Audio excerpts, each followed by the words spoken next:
ইন্ডাস্ট্রিটা বড় হচ্ছে, ভালো কাজের সংখ্যা বাড়ছে এবং আমি বলবো কোয়ালিটি এনশিওর করছেন সবাই। এটা কমপ্লিটলি ডিপেন্ড করবে। এটা আমি তো একজন অভিনেতা, অভিনয় করা হচ্ছে আমার কাজ। শুধু অ্যাকশন বললে আমি রান করা স্টার্ট করি, কাট বললে থেমে যাই। এটা কমপ্লিটলি বলতে পারবে আসলে আমাদের পরিচালক, মানে ওর হাতেই সমস্ত কিছু থাকে।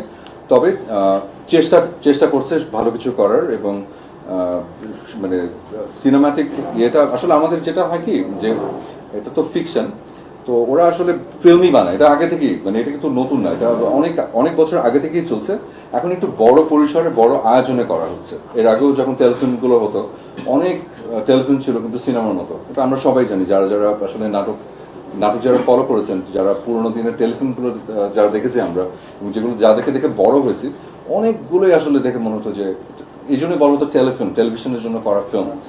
তো সেই চেষ্টাটাই এখন শৌখিনরা আরো সুন্দর করে, শুধু শৌখিন না, আর অনেকেই চেষ্টা করছে এই জিনিসটা, যেটা মানে খুবই অ্যাপ্রিসিয়েট করি আমি।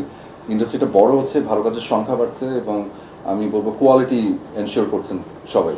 তো এটা একটা বিশাল বড় ব্যাপার। মানে ইন্ডাস্ট্রি